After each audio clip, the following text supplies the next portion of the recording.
A lot of people are paying attention. That's what I can say.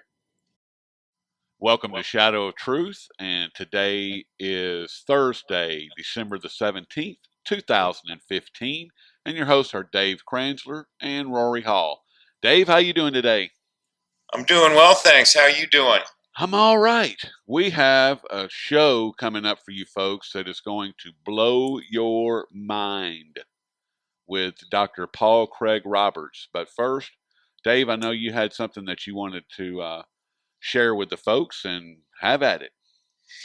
Yeah, thanks. I just wanted to mention I've introduced, after many inquiries encouraging me to do this, I've got a new monthly subscription service called the Short Sellers Journal, and I think it's an opportune time now to start shorting the market. And the way it works is once a week I will be delivering to your mailbox, your inbox, a newsletter that will have typically two ideas for short selling the market. I'll also cover a little bit. I'll mention, some gold and silver mining stock ideas, and then I'll also have, my take on the economy. It's going to be, a 2-3 page quick newsletter once a week. So it'll be 4 times a month, and it's a monthly subscription basis. That sounds pretty cool, actually. I mean, so not only am I going to get ideas on how to make money, but I'm also going to get your ingenious analysis. I wouldn't necessarily say it's ingenious, but I would. I'll have a feature in there, not every week, what you might have missed, because a lot of people follow the markets, but we all can't follow all of the news. And for instance, yesterday, at the end of the day, I sent around a real brief email to my subscribers discussing why I thought the stock market had the reaction that it did after the Fed raised rates. So it'll be, little things like that. And speaking of the Fed's raising rates, I think that's one of the only things that we didn't cover with Dr. Robertson. And what do you think about this? What I'm calling a phantom rate hike. I mean, it seems like total nonsense and a non-issue to me, or is that right? It is a non-issue. I think there's a couple things going on there.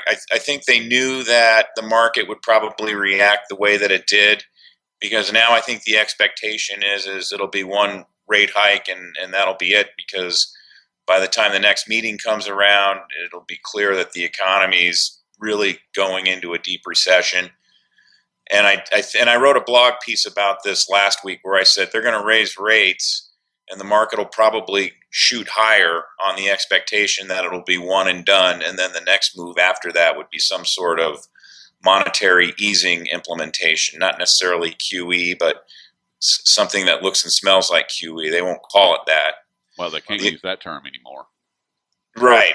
And then the second reason is that the banks are not making any money on their loans, because they're what's known as their net interest margin, which is their cost of funds minus what they can lend their funds out. They're not really making any money on that. Well, what this allowed them to do is they'll still be borrowing money from the Fed at roughly 0.25%, and then they can turn around and lend it out at higher rates. In fact, all of the banks went and raised their base consumer rates yesterday. So they're going to make money that way, and it also allows the big banks who have excess reserves through the Fed funds repo mechanism to lend money to smaller banks that don't have excess reserves, and it raises the amount of interest that the big banks get, that's what the Fed funds rate is. It's the interbank borrowing rate.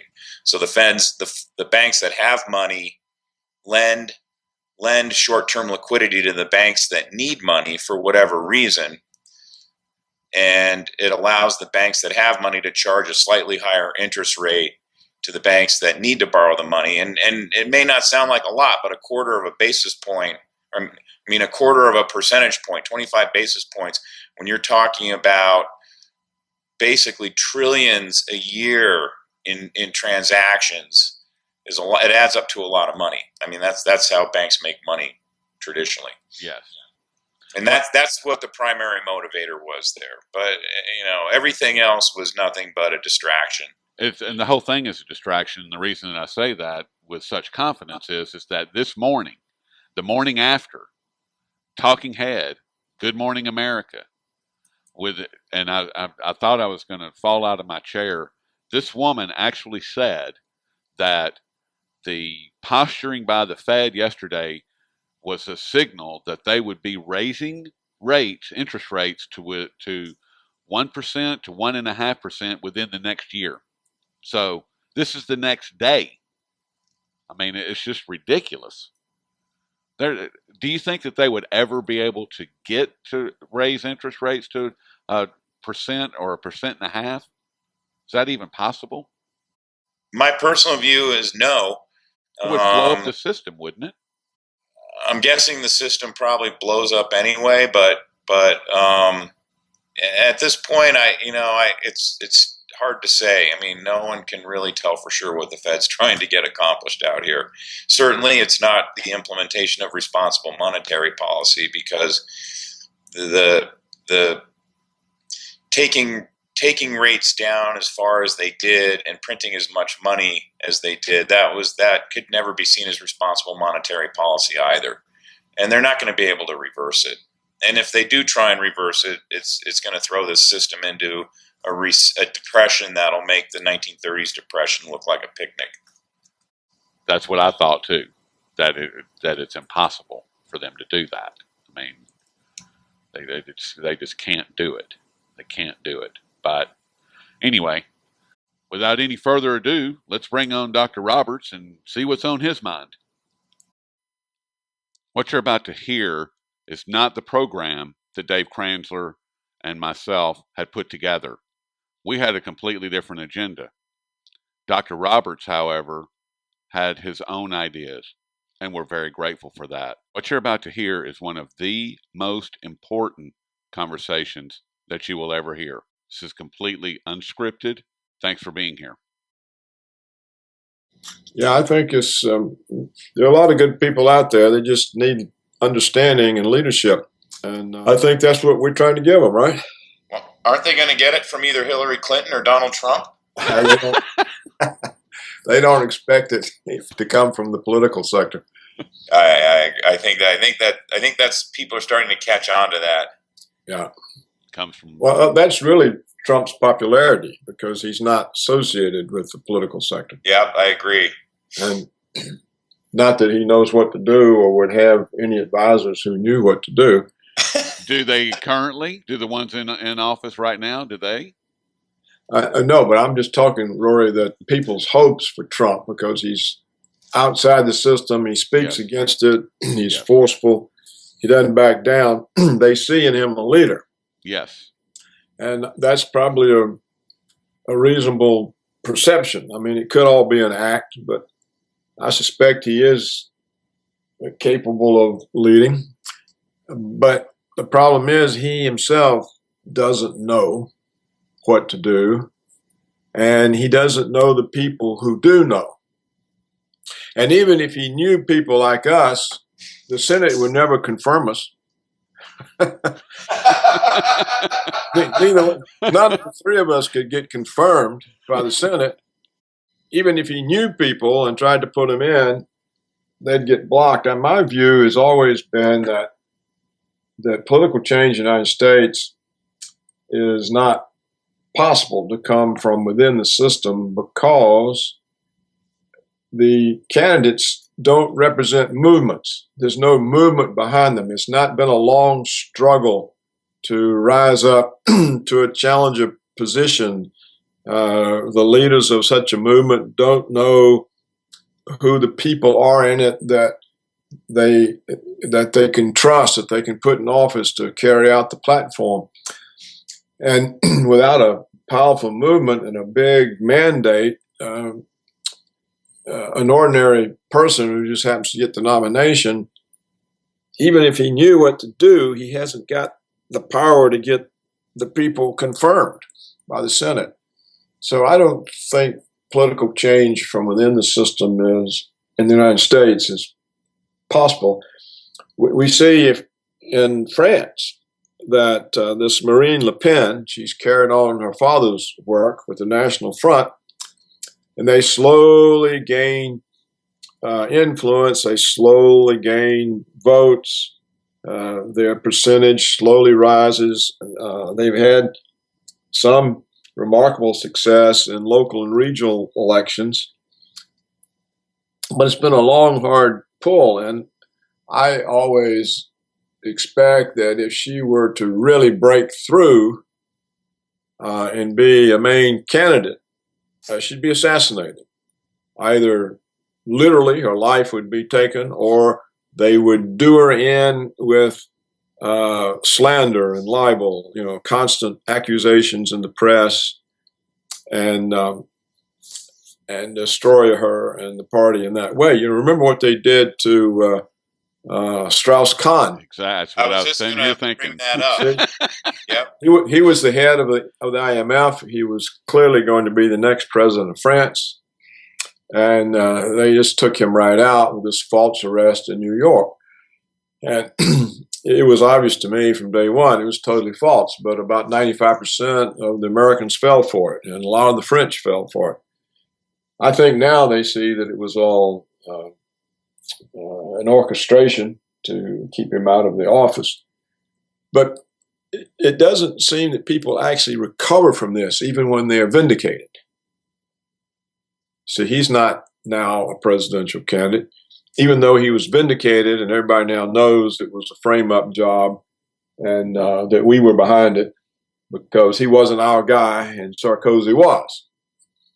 So I think the same thing, you can see it in England, where this Jeremy Corbyn has gotten in as head of the Labour opposition.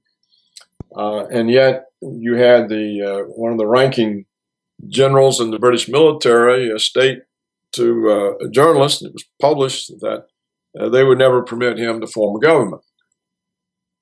So here you see the British military saying, we don't accept all the people's choices. If they choose him as prime minister, we're going to nix it. And you see as well that there are many members of his own party that don't support him. They've been bought off. They're the Tony Blair types who are now in the pockets of the banks and the corporations and want to privatize everything and are taking payoffs. So money corrupts everything. You may remember the piece I wrote about how the banks have turned so many of the young women in Greece and driven them into prostitution. Yep. And that so many of them are now in prostitution that the cost of a woman's body for an hour is $4.24, wow. Which they can't get past lunchtime. So I wrote this, and then I got letters from women around the world, and letters came in, for example, from Portugal, and they said the bastards have done the same thing to us, and husbands can't protect their wives, the young guys can't protect their girlfriends because nobody's got any money, and the choice is starvation or prostitution. And this is what capitalism has done for people. It's become, once it was deregulated, once the financialization of the economy, by the big banks, which Michael Hudson has so completely and convincingly explained. Once this happens, capitalism is just a totally evil, exploitative system. It has no virtues. There's nothing going for it. And all of the reasons that justified capitalism are gone. It doesn't serve the general welfare. It doesn't prevent misuse and misallocation of resources because they're too big to fail and they're bailed out by the taxpayers or by the Federal Reserve creating money, thus stopping any return to savers. The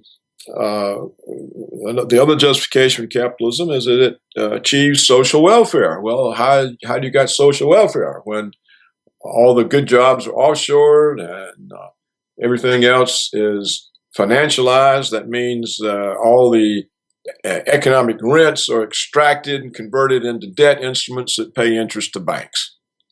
And that's the only way the financial system works now. It basically extracts all the economic surplus from the economy, converts it into debt instruments, and then the banks are paid interest. So it's an exploitative system, and you can see it so clearly in the countries where it's forced young women into prostitution. Which is ridiculous. And the banks are not only too big to fail, they're too big to jail, according to Eric Holder, who exonerated them of any wrongdoing. Well, he's paid off too. They're all. It's very easy. I mean, they are. It's a corrupt system in which everybody is paid off. In fact, I got one letter from Portugal in which they said, "Look, even the left-wing parties are in on the take. They talk the rhetoric, but they behave just like the right-wing parties once they're in office." And somebody said even the Communist Party in Portugal is corrupt. It behaves just like robber baron capitalists. So I think what's happened is everybody wants the money, and nobody has any integrity, or there's no sort of cause or anything to stand for except money. And that's the final sort of unfolding of all of Marx's predictions. You know, Marx said that capitalism turns everything into a commodity that can be bought and sold. Honor, integrity, truth, everything, he said. And you know, in other words, it goes far beyond exploiting labor. It's everyone's exploited by when the banks financialize the economy. But it now goes into the values themselves. The values themselves are corrupted and turned into ways of being paid.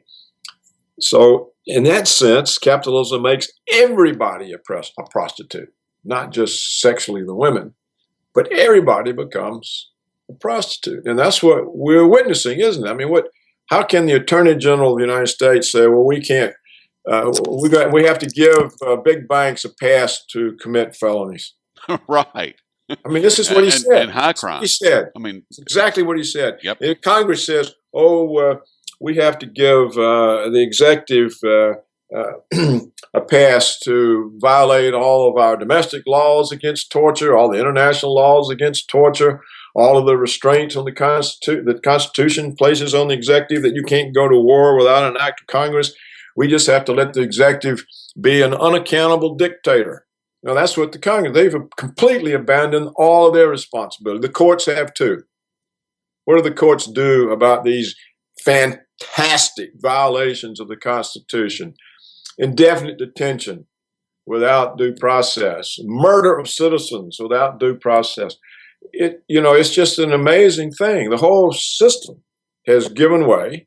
There's not any integrity in any institution. And nothing means anything. The law is only applied to the helpless. Only the helpless get the benefit of being prosecuted. You know, I mean, the same things, that referring to the email that you got from Portugal, I mean, it's the same thing here. The left and the right, the Democrats and the Republicans are all in on the same take. I mean, right. Now that once Ron Paul left Congress, I don't think you can point to one single congressman in either house and in either party who's not been corrupted by corporate money. Well, and I saw yesterday, I saw a news report, and I can't remember which house is drafting the legislation. I think it's the Senate. They're right now, when corporations donate political money, the SEC requires disclosure. And the Senate, it's either the Senate or the House, is drafting a legislation that would enable corporations to get around that SEC mandate, and it would enable corporations to donate money to politicians without disclosure. Yeah. I mean, to me, that's just incredible. It's just, I mean, it's. I thought they were already able to do that through the PACs, or is that not right? Through the political action committees, can they not? Corporations have to disclose when they donate money, but there's no longer limits on what. And there's no limits. That's correct.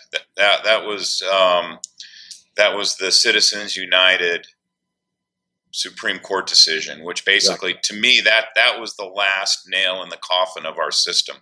Yeah, and remember now, this was the 5 Republicans. And you remember all the Republicans, oh, we have to get Republican presidents so we can get Republican Supreme Court justices, or the Constitution is lost. You remember all that, right? Yep. Nonsense. As soon as they got a Republican minority, a majority, the Constitution was lost. Totally lost. They've done nothing about the torture, the murder, the indefinite detention, or anything else. In most of the cases, they won't even look at. So you can't even bring a challenge to the government's crimes.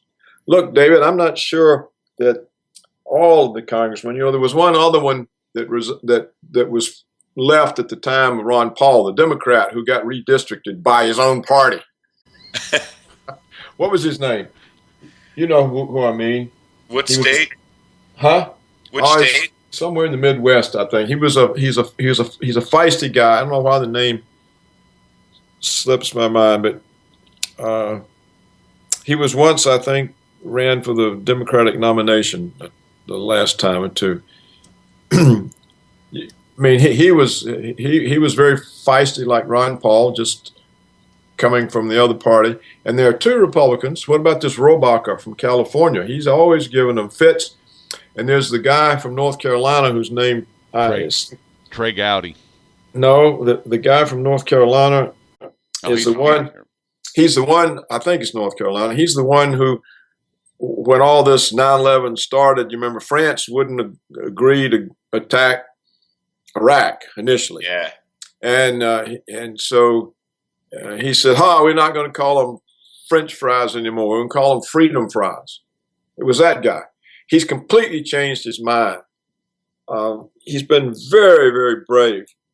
But that's the only 2 that are still in that I can think of. I wish I could remember his name. I was once in contact with him.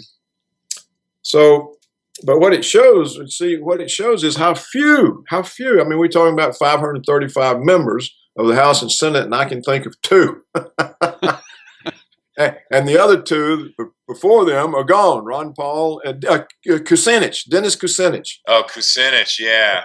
Now he was a feisty. Yeah, you're right. He wasn't. I don't think he was bought out either.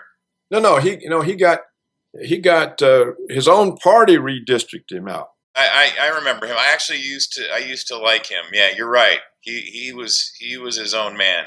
He's a very good person, sensible, understood what was happening, tried to give leadership. Couldn't happen. See, not even the people that he was representing and the people into whose district he got redistricted had enough sense to appreciate him. Well, that's why he got redistricted out, because he couldn't be bought off. That's right, of course. And so, but what I'm talking about is the voters were so ignorant. They didn't realize that they had a leader they need to hold on to, no matter what district he was in or what party. Or you see what I'm saying? Yeah. So how can you have leadership when the people are incapable of recognizing it? The end of part 1, and if you will click the screen for part 2, we will continue the conversation.